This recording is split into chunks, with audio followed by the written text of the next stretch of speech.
सगळे आमदार, सगळे पदाधिकारी, सगळे कारखाना, बँक, दूध संघ, जिल्हा परिषद, पंचायत समिती, काय राहिलं का सोसायटी, काय राहिलं बँक, हा काय राहिलं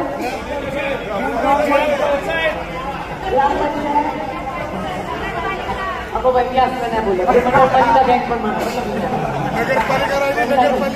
नगरपंचायत सगळे पदाधिकारी सगळे गेले होते आणि मी या नामोदाला रोज विचार करायचो एका मंडळाकडून आता पुढे काय होणार, पुढे काय होणार. आम्हाला दोघांना तुमची ताकदच माहिती नव्हती. आमच्या दोघांच्या आत्ताच वाटत झालं की पक्षाची ताकद आम्ही दोघांची वाटत होती नव्हतीच. आमची पक्षाची ताकद तुम्ही सगळे आहात. आणि ज्या संघर्षाच्या काळात म्हणजे आता मला 1 वर्षाने असं वाटतं काय ते दिवस होते. उगाच आम्ही काळजी करत होतो दोघं, कारण का पक्ष नव्हता, चिन्ह नव्हतं, नेते नव्हते, काहीच नव्हते. आम्ही दोघं फकीर स्वतःला म्हणत होतो. आता आमच्या लक्षात आलं आम्ही बिलकुल फकीर नव्हते, कारण का मतदार राजा आमच्या बरोबर होता, बाकीचे सगळे कामगारांचं माझं भाग्य. तुम्ही सगळ्यांचे जे प्रेम, विश्वास आणि साथ आम्हाला दिली आणि ही साथ विश्वासाच्या नात्याने, प्रेमाच्या नात्याने आपण पुढे करत राहू. आज इथे येताना खरं तर आपण ज्या आपल्या नवीन टेंगूर चौकातूनच आलो, मला तर इतकी भीती वाटत होती की म्हटलं तो कधी यायचा कोण त्यातून धडकायचा आपल्यामध्ये. म्हणून मी जयंतरावला सांगितलं, जयंतरावला नाही माहिती आहे पण जयंतराव अमोलदादांनी मी दुसऱ्याच रस्त्याने आणलं. म्हणतात आता तेवढ्यावरच व्हायचं की जयंतरावच्या गाडीवर धक्क्याचा कोणीतरी त्या आपल्या टेंगूर चौकात आणि आपली सगळी अडचण व्हायची आणि बारामतीची बदनामी व्हायची. त्याच्यामुळे दुसऱ्या रस्त्याने आज सगळं नियोजन करून जयंतरावना अमोलदादांना आणले. पण त्या सगळ्या गोष्टी होत्या ते दुर्दैव आहे, कारण बारामती आपली आन बात आणि शान आहे, आपली ओळख आहे. त्यामुळे ज्या काही छोट्या मोठ्या अशा गोष्टी झाल्या असतील त्या आपण सगळे लक्षात, मी पण त्या डिझाईनमध्ये लक्ष घालते. ते डिझाईन सुधारण्यासाठी जो ट्रॅफिक एक्सपर्ट आहे, म्हणजे तुम्हाला आठवत असेल नवले जाऊनला दर आठवड्याला तिथे कोणी दबावायचं किंवा ऍक्सिडेंट व्हायचा. गडकरी साहेबांची आणि NGO आहे जो ट्रॅफिक मॅनेजमेंट करतात, त्या 2 लोकांची मदत घेतली आणि मला अभिमान वाटतो तुम्हाला सांगताना की नवले ब्रिजला आता ऍक्सिडेंट होत नाही. आणि हे सगळं आणि चांगल्याला चांगलं म्हणलं पाहिजे. गडकरी साहेबांना मदत केली, त्यांचे मी जाहीर आभार मानले. त्याच्यामुळे गडकरी साहेबांनी जी मदत केली तोच NGO ला मी विनंती केली की आपल्या टेंगूर चौकात काहीतरी मार्ग काढले बाबा. कारण का मला पण चालताना पण भीती वाटते, जीव मोठी घेऊन, आणि गाडी चालवताना पण माझा चालक गणेशला मी किती आलं की चौक आला की मी आपलं एकदम लक्ष कुठे नसतं. माझं म्हणतं हळू हळू हळू असं करत करत हळू हळू माझी गाडी टेंगूर चौकात पोचते. म्हणजे मालेगावच्या 2 मागेतून बारामतीला एवढा वेळ लागत नाही, एवढा भिगवण चौकातून पेन्सिल चौकात जायला लागतो. माझा जीव मुठीत घेऊन मी चालले असते, कारण का माझ्या 4 चाकीत बसते. पण माझ्यामध्ये दुसऱ्याला कुणाला काही होऊ नये याची काळजी असते, कारण ऍक्सिडेंट वाढत चाललेले आणि बारामती आणि पुण्यामध्ये क्राईमही वाढत चाललाय.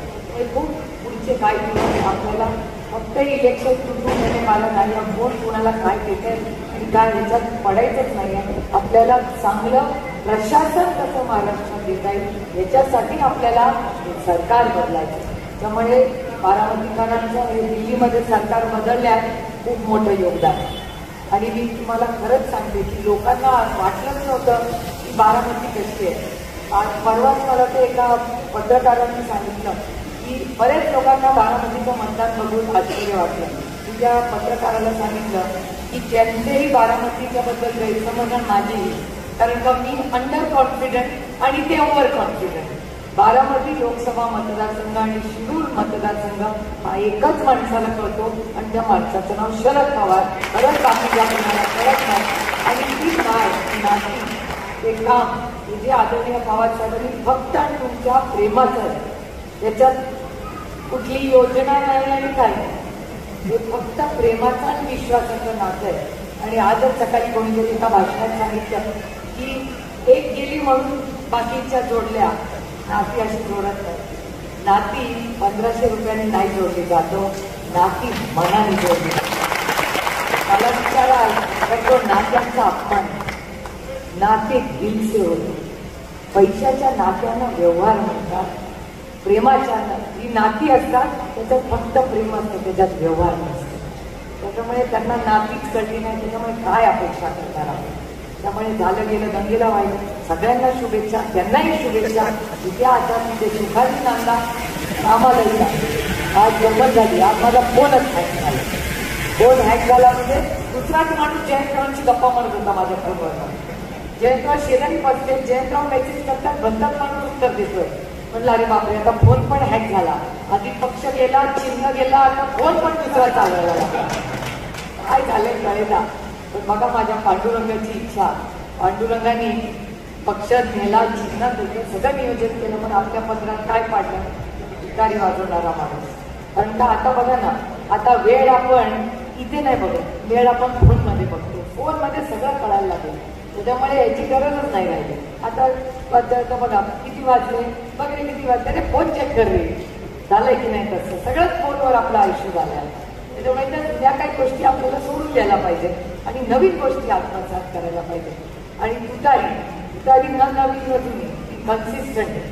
तुम्ही बघा लग्नामध्ये तुतारीच वाजते, त्यानंतर कुठलं नवीन कार्य सुरू, आपला मोबाईलचं शॉपिंग उघडायला पण तुतारीच वाजते.